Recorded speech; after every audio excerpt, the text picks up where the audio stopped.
Ladies and gentlemen, good morning. Yesterday, I submitted a letter of resignation with immediate effect to the leader of the People's National Congress Reform, Mr. Aubrey Norton. I have also written to the representative of the list informing him of my resignation from the party. After being repeatedly omitted from most campaign activities and key meetings within my designated portfolio, I sought and I was granted a meeting with the leader of the opposition. My intention was to clarify what role, if any, I was expected to play in shaping the future of the PNCR. There was not sufficient clarity for me on the way forward in the PNCR as it is currently constituted. While I appreciated the opportunity to engage, it became clear to me that in good conscience I could not remain where my contributions are undervalued and my voice silenced. This decision has been an agonizing one. I arrived at, after much soul searching, prayer, and the counsel of trusted family and friends.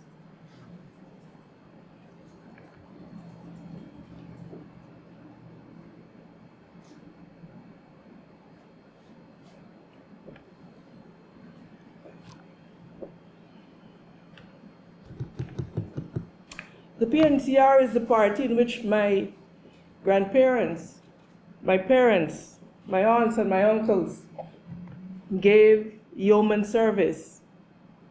It is the party that helped to shape my identity and my convictions and my sense of duty towards this country.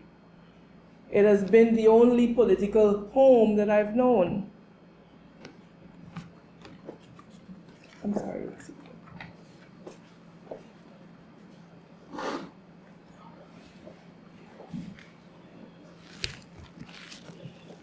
The doubts, I will tell you, have been many. Would my Guyanese brothers and sisters understand? Would they see this as a betrayal rather than an act of conscience? Would my family's legacy of service be misunderstood, or worse yet, used against me by those who benefit from the status quo? Would the critics dismiss this moment as an act of ambition rather than one of principle? But ultimately, I have come to see that this is not about leaving. It is about new ideas. It is about new leadership and new energy. I respect those that have given years to the struggle. That matters. But leadership is not just about how long you've been around. It's about what you've done with the time. Guyanese are frustrated, not because of age, but because they do not feel connected. So I am now stepping forward because I know I can make a difference. And although it may be uncomfortable for me and for some others, Guyana simply cannot wait. Guyanese are out of patience with poverty in the midst of plenty. Poverty in terms of unnecessarily hard lives, from a high cost of living, poor wages, underemployment, hunger, unsafe public transportation, a lack of adequate public safety, and rampant corruption at every level. And all of this in the midst of a booming oil industry, where the government earns millions daily, and Exxon billions every year. Sometimes, to step up, you must first step out.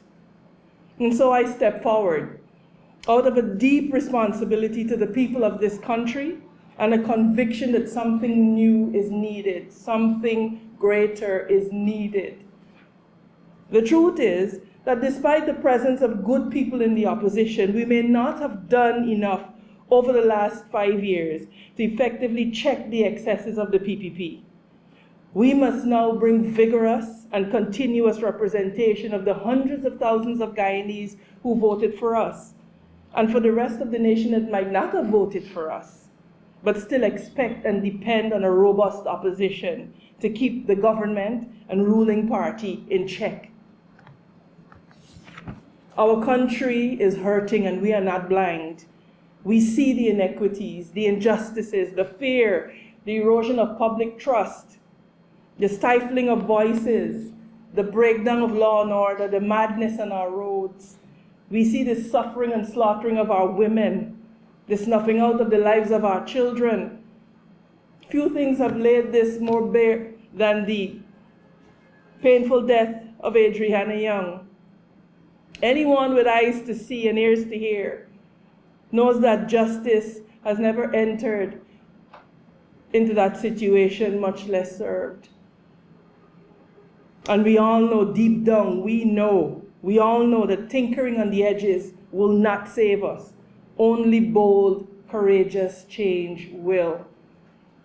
There's a fundamental problem in Guyana, my brothers and sisters, and one that we can no longer ignore. For far too long, our politics has been reduced to a false choice, either or, between the two dominant parties that do not necessarily thrive on performance, ideas, or vision. This has stifled real progress and has left too many Guyanese disillusioned, disenfranchised, and voiceless. The Guyanese electorate is hungry for a change, and the time has come for us to present to the people of Guyana a real alternative, not one that necessarily begins with the illusion of a parliamentary majority, but one rooted in clarity and in bold conviction. One that will fight every day for the poor, the single mother, the frustrated youth, the undervalued teacher, the nurse, the doctor, the discouraged farmer, and the discouraged local businessman. It is for people like these that Forward Guyana was born. Forward Guyana is a bridge to a better future, a bridge built not of concrete, but of courage, of conscience, and collective will. It is a bridge away from the politics of division, corruption, and favoritism towards unity, integrity, and real results. Guided by core values like service over status, courage and conscience, and transparency, Forward Guyana is ready to help lead this nation across the old divides and into a new era where leadership is about responsibility, not rank. Is about rhetoric, is not about rhetoric rather, but is about action. And it's about putting the country first and before party. The bridge is ready, and it is time for us to cross it together and now. Now we understand that no one party or movement holds all the answers. This is why we remain open to collaboration and coalescing, but not for coalescing's sake. Unity cannot be based on expedience. It must be grounded in shared principles, coherent policies, and a common vision for a just and inclusive Guyana.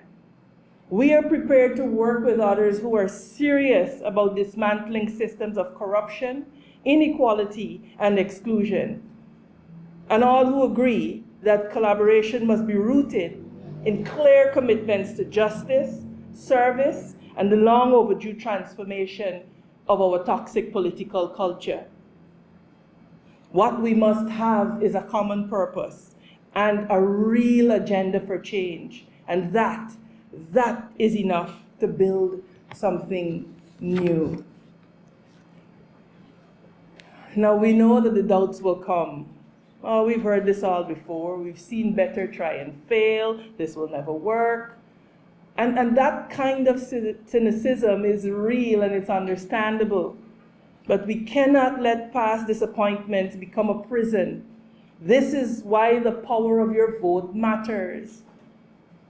This is why Guyana must, and Guyanese must, exercise it, that power of the vote, as often and as wisely as they can. Because the vote is not just a ritual, It is not just a ritual. It is your right to demand better and your tool to hold leaders accountable. And let's be clear, if those that you elect fail to deliver, then vote them out. You are not stuck. Change is not betrayal, it is your right, and sometimes it is a duty. But to surrender to that fear is unacceptable. To surrender to that fear is unacceptable. To surrender to it is to accept a cycle of disappointment and a holding pattern that gets us nowhere. This is the moment to break that pattern, to choose not the lesser of the two evils, but the greater possibility. And yes, we do this at great personal and financial risk, and we accept that. But we believe that the people of Guyana deserve more. They deserve a wider choice. They deserve a real choice. One where they can vote with their heads and their hearts and not just with their memories. For too long, our politics has been trapped in a myth and memory cycle. Stories recycled, excuses repeated. We have heard every reason why this couldn't work and why that must fail, and why and how things must stay the same. But as a young woman, as a mother, as a professional, and someone who has worked inside the political structure for the last 2 decades, I have come to this conclusion, and I think we all have come to this conclusion, that this cannot go on like this. Too much suffering, too much anxiety, too little hope.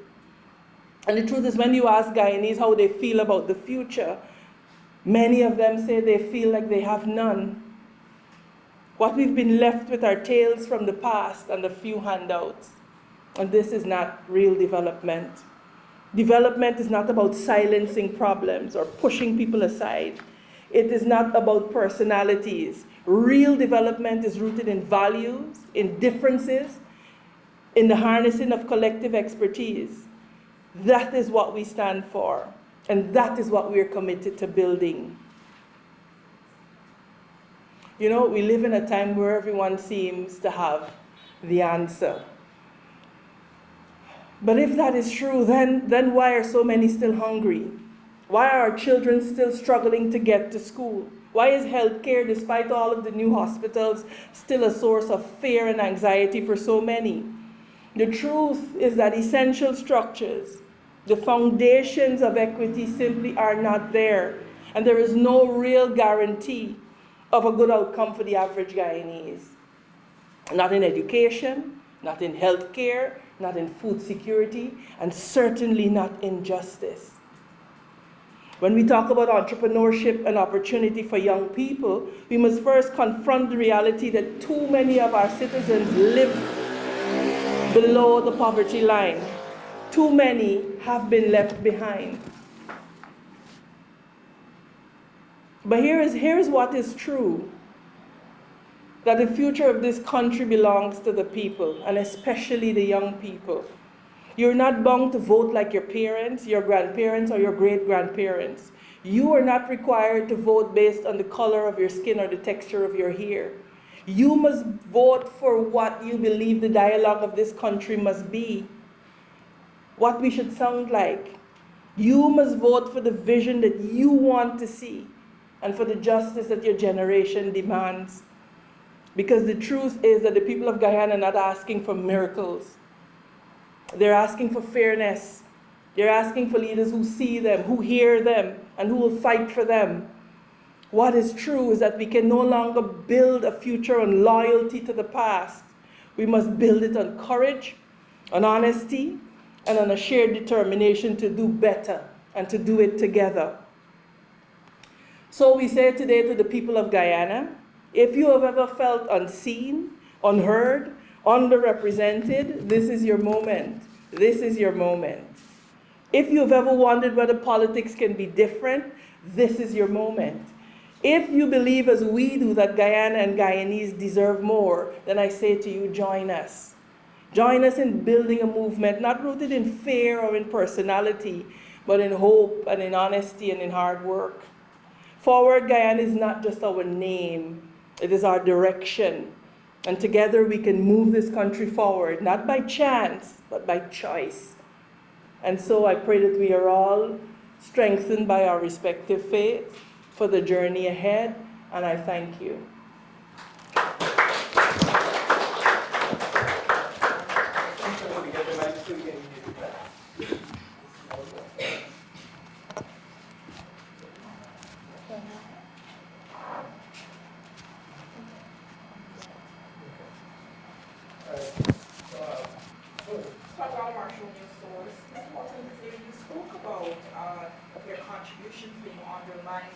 Undervalued, and your voice being silenced. What are some of the critical issues that were up for discussion within the party, or the issue of governance that you were silenced on? What are some of the primary issues that led you to this point? As I said, and I said in the resignation letter that I sent to the leader of the opposition and the leader of the PNCR. And I believe it is important that I read a section of it for you, because I think it sets out very clearly my reasons for the step that I've taken here today. And I will quote, "Having been publicly sidelined from the affairs and leadership of the party, and your clear communication in our meeting that there is no defined role for me in the campaign against the PPP, in policy setting, or in the leadership of the party under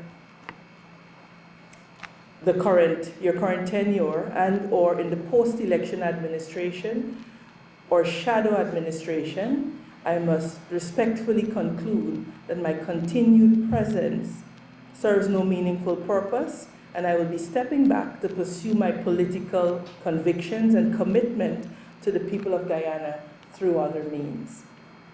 I wanted you to break that down for us. I think that speaks very clearly for itself, Svetlana. The PNCR in a statement today said that during a meeting with Mr. Norton, you were assured of a seat in Parliament when the next Parliament is formed, and that a position in government should be if a reform government was offered to you. Would you be so willing to give us that position? What exactly you were offered? I was not offered a defined position. Yes. Morning, Kurt Campbell, Newsroom. Going back to that third meeting, well, not dealing with offerings, but more or less your requests. Were any requests made from your end of the party for a position, particularly to be a running mate of the presidential candidate? No, it is not my place to request that my party provides me with a position.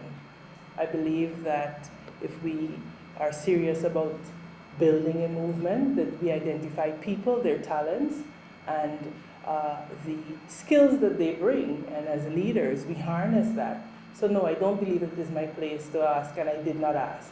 What I sought was clarity on what role I would play, if any. Because like I've said, I had not been invited to any campaign meetings, etc.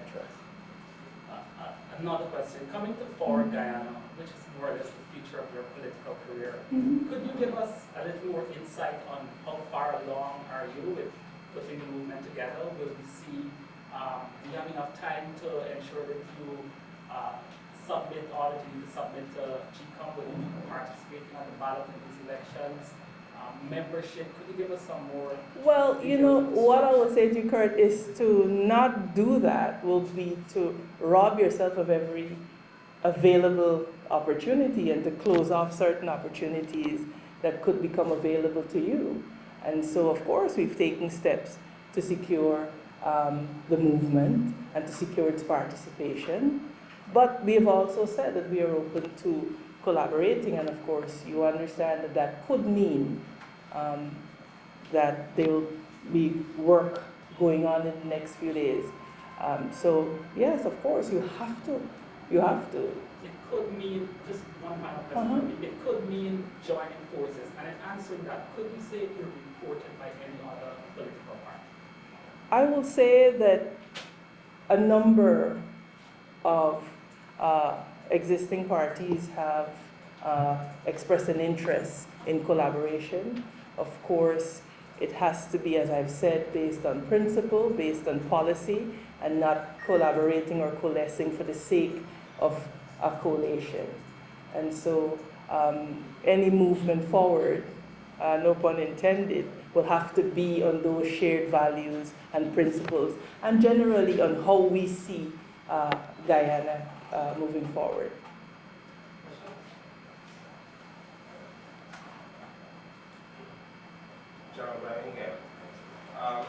The last PNC internal elections were challenged the leadership and then subsequently withdrew, citing irregularities and so on. You didn't mention it in your statement, but was this a factor in your decision to? And is this the point at which you would say your contributions were behind that? That was a year and something ago, and even after the internal elections, because that is what those were, internal elections. I stayed and I served. I represented my party and the people of Guyana in the National Assembly. And so, you know, for me, it certainly was not a factor.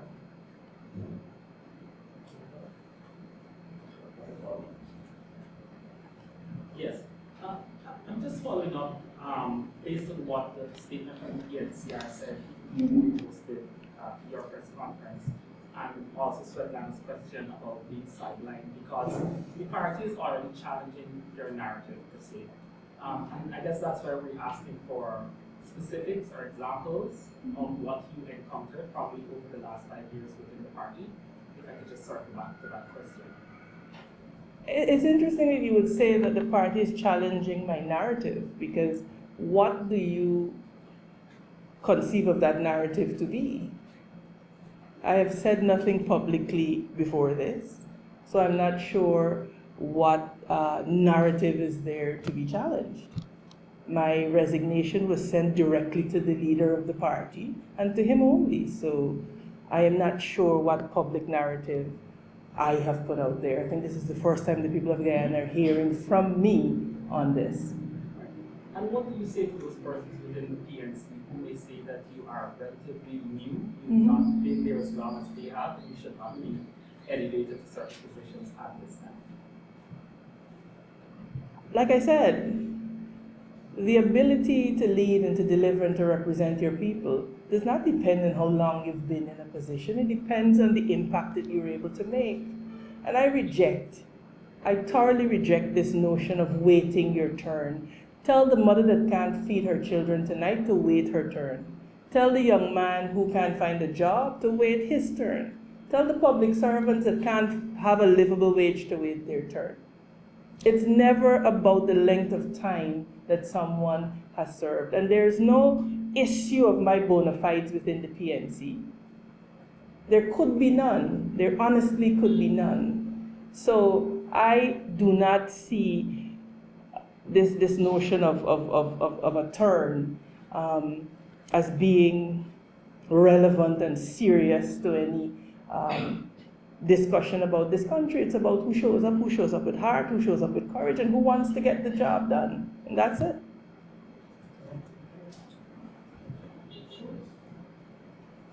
Gordon Mosley, News Source.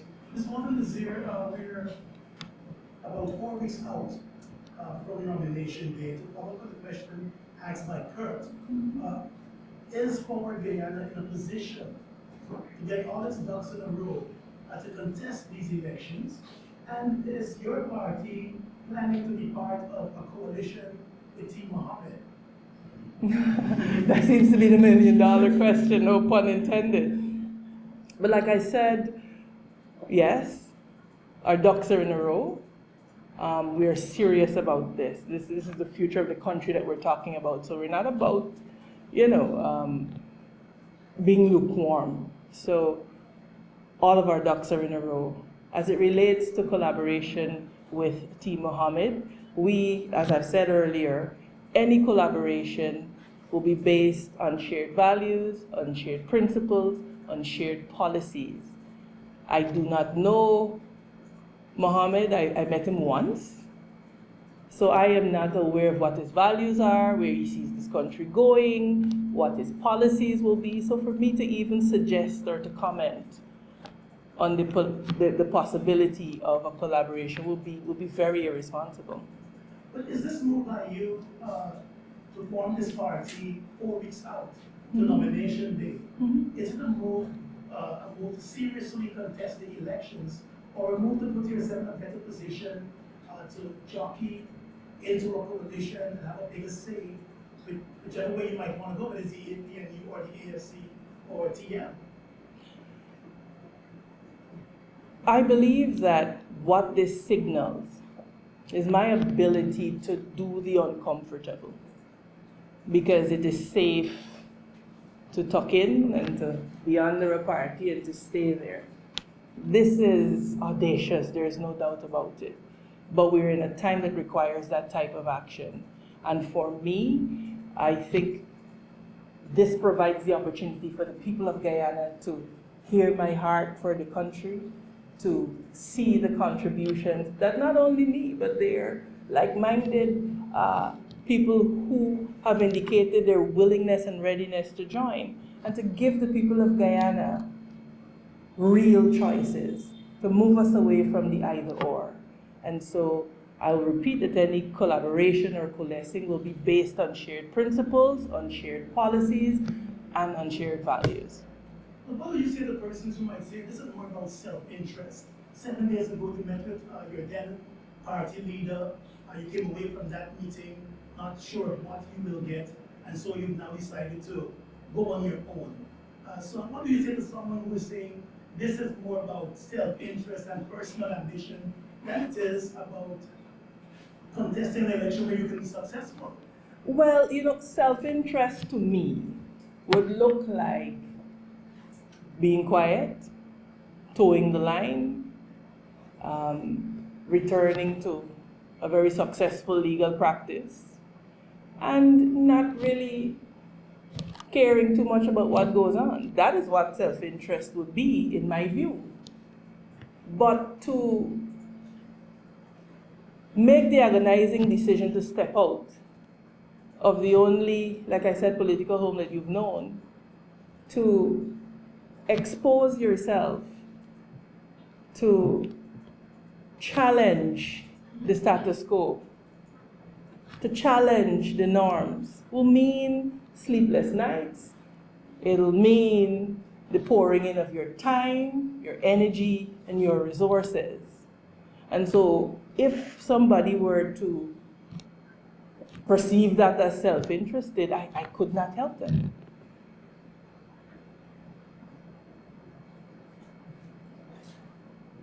Yes.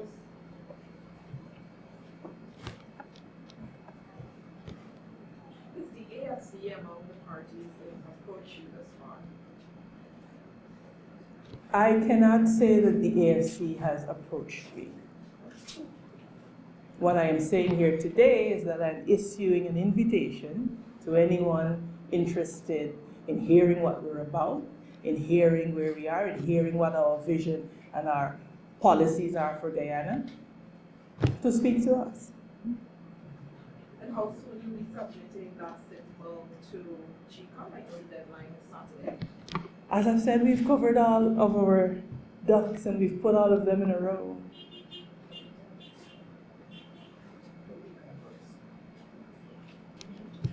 Will the party release a manifesto?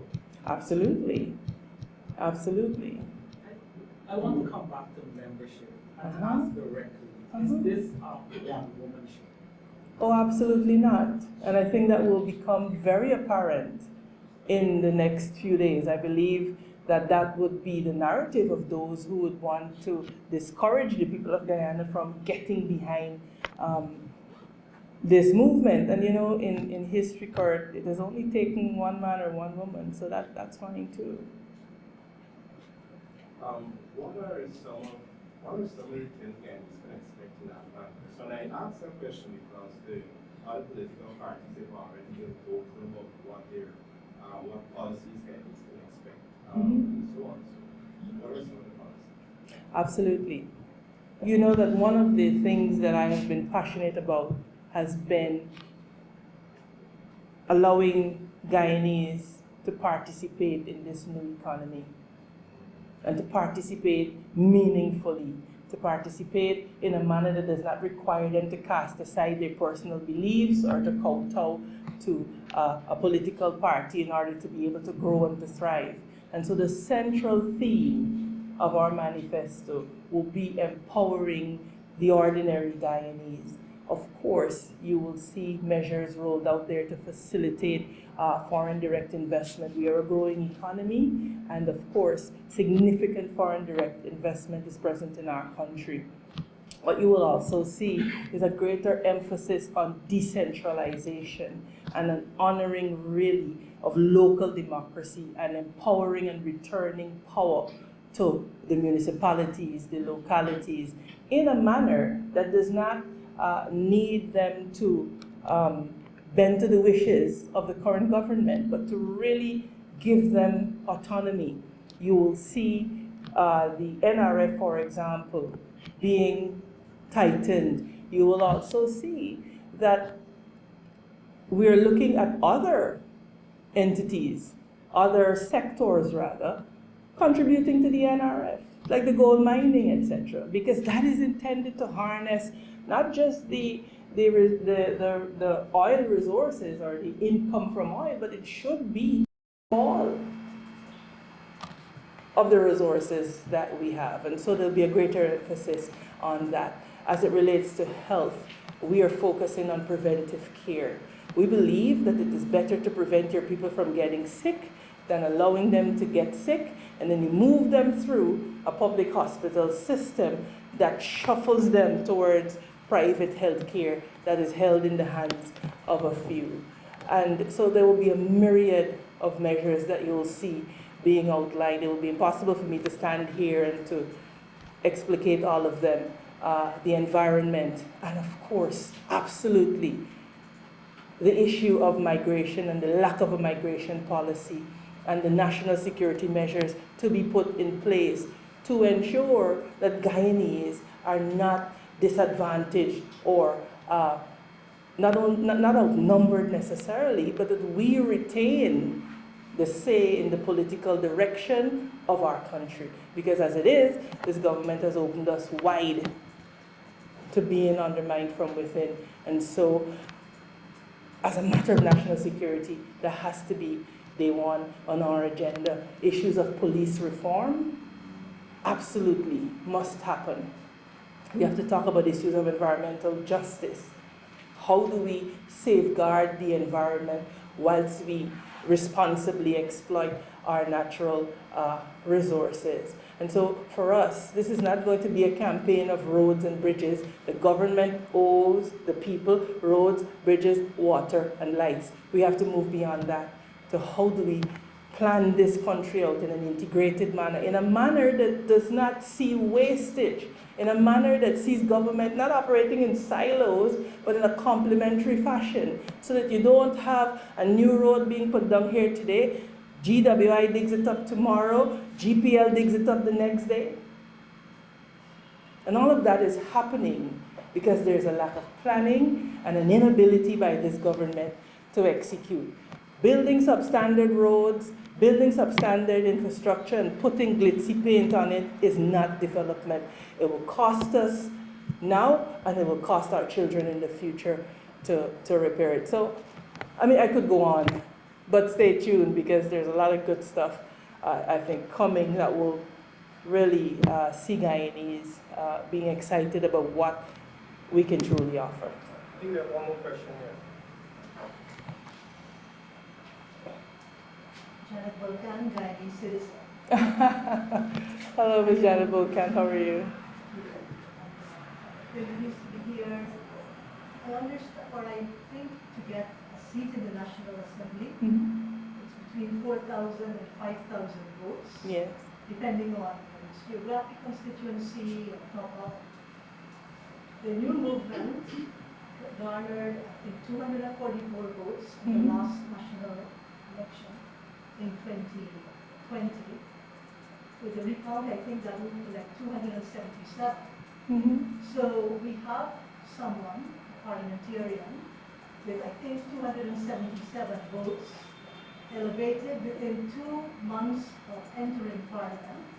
I think in July 2023 is the deputy speaker. You speak of collaboration, you speak of shared principles.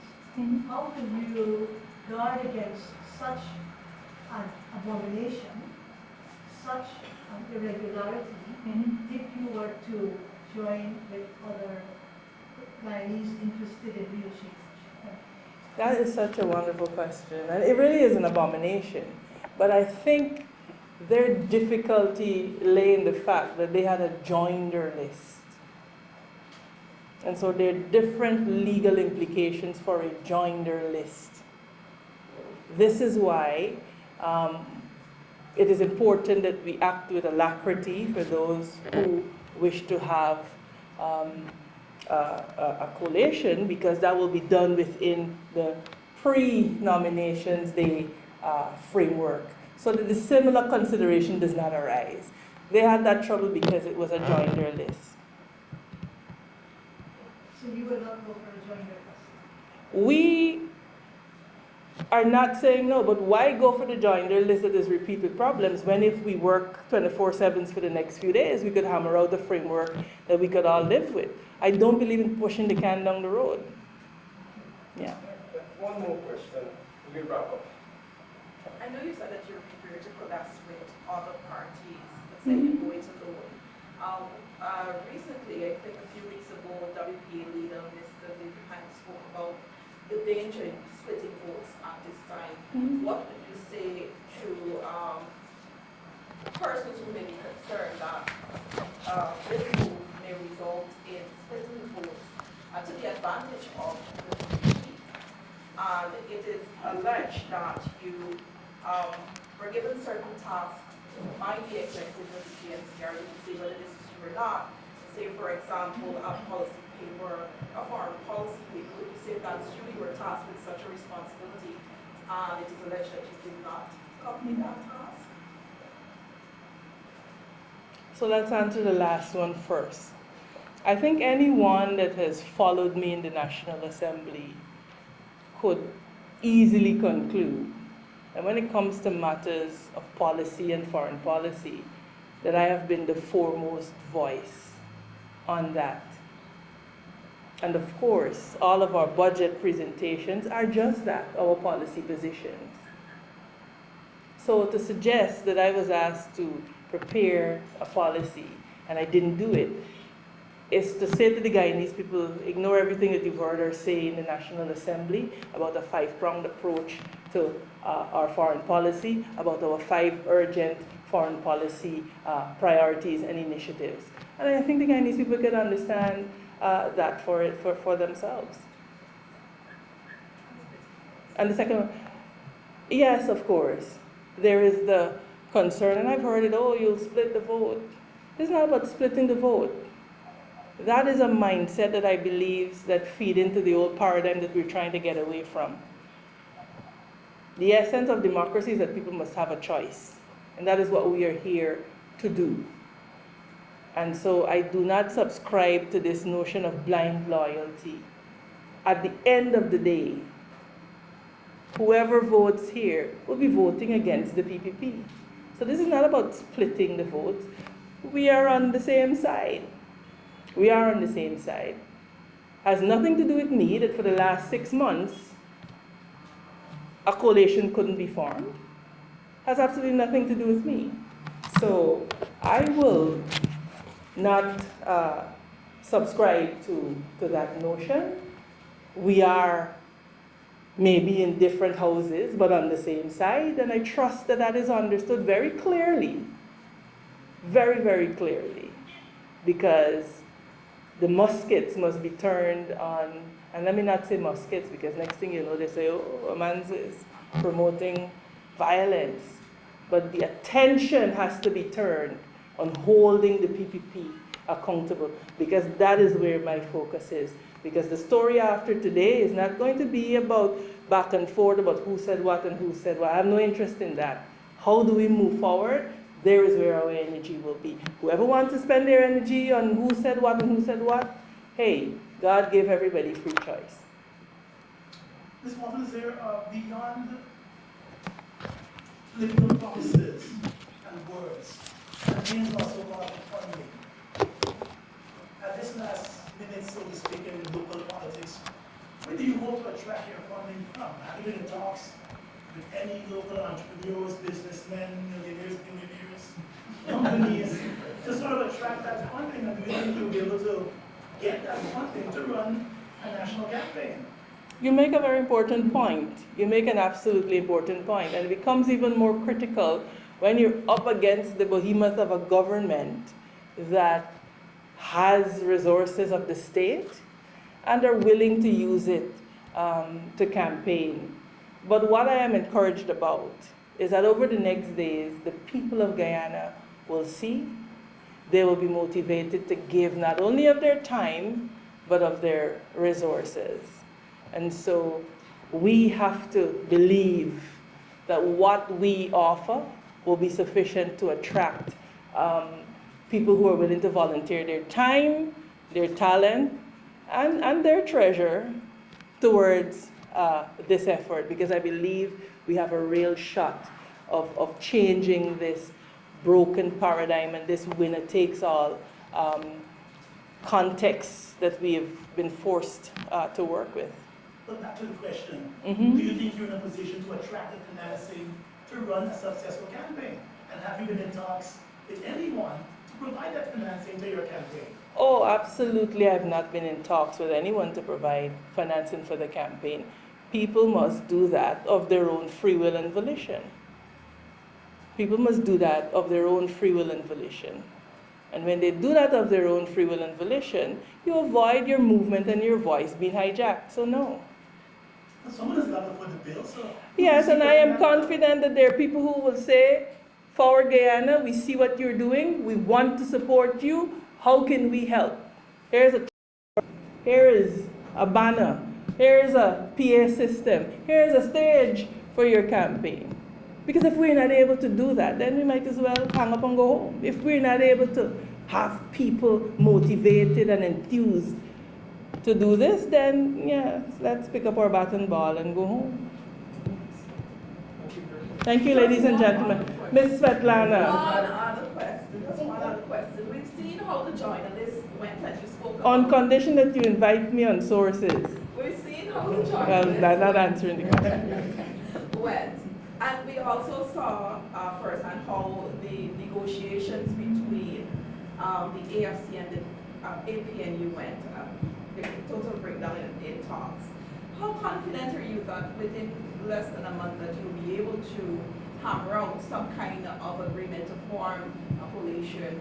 You said you invited parties, and I know that you said the Forward Guyana is focused on policies. You spoke about those policies, but what are some of the key acts?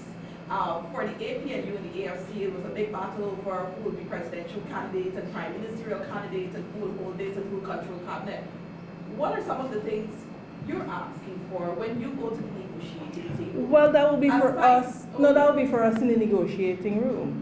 You see, the problem that has characterized the deliberations with the APNU and the AFC is that everything is public, and there's a public back and forth, and we toy with the emotions of the Guyanese people, and you hear this buddy say that and that buddy say that. No, we will go into a room, we will deliberate, and we will not come out until you see white smoke coming up. That's it.